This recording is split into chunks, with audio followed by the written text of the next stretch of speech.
lifestyle του fitness και γενικά της άθλησης τα τελευταία χρόνια κερδίζει όλο και περισσότερο κοινό.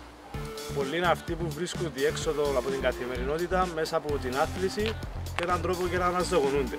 Ο Κώστας είναι personal trainer και σαν ειδικός θα μας εισάξει στον κόσμο του fitness. Λοιπόν Κώστα, κατά τη γνώμη σου ποιοι πρέπει να γυμνάζονται? Δεν υπάρχει προσωπική γνώμη για αρχή, θα το πω. Η γυμναστική είναι για όλους. Εφόσον δεν υπάρχει κάποιο σοβαρό πρόβλημα υγείας, όλοι μπορούν να γυμναστούν. Από παιδιά μικρά μέχρι ηλικιωμένους. Οι φορές που συνήθως γυμνάζεται κάποιος για ένα σωστό fitness lifestyle είναι 3 φορές την εβδομάδα. Φυσικά ανάλογα διαφέρει και με το στόχο που έχει ο κάθε αθλούμενος ξεχωριστά και το επίπεδο που βρίσκεται ο κάθε αθλούμενος. Ενδεικτικά για αρχάριους ασκούμενους ξεκινάνε από 30 λεπτά και για προχωρημένο επίπεδο συνήθως από 45 λεπτά μέχρι και 1,5 ώρα. Για παράδειγμα για αθλητές υψηλής αντοχής χρειάζονται σχεδόν καθημερινά προπόνηση. Όπως και οι αθλητές, ανάλογα με το άθλημα το οποίο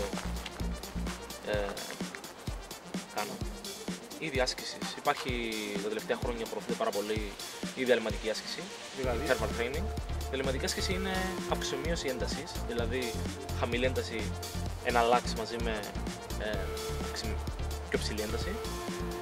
Οπότε και είναι πιο επικοινωνιόμενη για απώλεια βάρους. Για απώλεια βάρους, ναι, προφανώς, συγκεκριμένη, έτσι, για απώλεια βάρους. Φυσικά διαφέρει, για απώλεια βάρους μπορεί να χρησιμοποιηθεί και η κυκλική προπόνηση, η οποία χρησιμοποιείται πολύ για με βάρη. Όχι μόνο με αντιστάσεις ιδιαίτερα, όχι μόνο με αντιστάσεις, και με βάρη και με λάστιχα μπορούν να χρησιμοποιηθούν και με το βάρος του σώματος.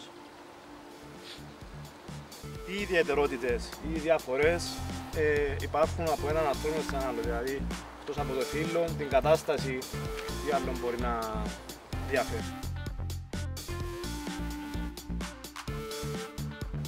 Οι διαφορές που παρέχει ο αθλούμενος με έναν άλλο είναι καταρχάς το φύλλο, ο σωματότυπος, το επίπεδο φυσικής κατάστασης και πιθανόν ιατρικό ιστορικό, το οποίο διαφέρει ανάλογα με την περίπτωση. Φυσικά, εντάξει, το πιο σημαντικό είναι το φύλλο που διαφέρει. Ένας άντρας με μια γυναίκα έχουν διαφορετικές ιδιαιτερότητες. Περιληπτικά, μια γυναίκα έχει πιο πολύ πάντα λίπος λόγω φύσης, ενώ ένας άντρας λόγω φύσης και πάλι έχει πιο μειωμένο λίπος. Ο ρόλος του personal trainer στο fitness ποιος είναι? Ο ρόλος του personal trainer τα τελευταία χρόνια έχει αναδειχθεί πάρα πολύ. Παγιά ήταν απλά πολυτέλεια να έχεις ένα personal trainer. Βλέποντας σύγχρονο δεδομένο και με τις σύγχρονες ανάγκες που δημιουργήθηκαν στην κοινωνία, οι personal trainers είναι εκεί για να καθοδηγήσουν, για να πετύχει το εκάστοτε αθλούμενος το στόχο του με σωστό και αποτελεσματικό τρόπο. Συμπληρώματα διατροφής ή όχι? Τα συμπληρώματα διατροφής τα τελευταία χρόνια η αλήθεια προωθούνται ιδιαίτερα στο εμπόριο. Οι απόψεις δίστανται σχετικά με το θέμα. Ανάλογα πάντα χρειάζεται ιατρική συμβουλή για οποιοδήποτε συμπλήρωμα. Η προσωπική άποψη είναι ότι πρέπει να χρησιμοποιούνται ανάλογα με την περίπτωση. Ο κάθε ασκούμενος είναι διαφορετικός, έχει διαφορετικές ανάγκες, διαφορετικό ιστορικό, διαφορετικούς στόχους, οπότε εδεικνύονται στην περίπτωση που πάντα με ιατρική συμβουλή και με τη σωστή συνεννόηση personal trainer και προσωπικού γιατρού.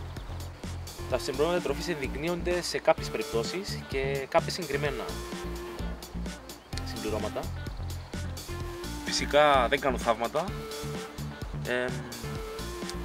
Κάποιες φορές είναι απλά marketing, κάποιες φορές βοηθούν την περίπτωση στόχο που έχουν.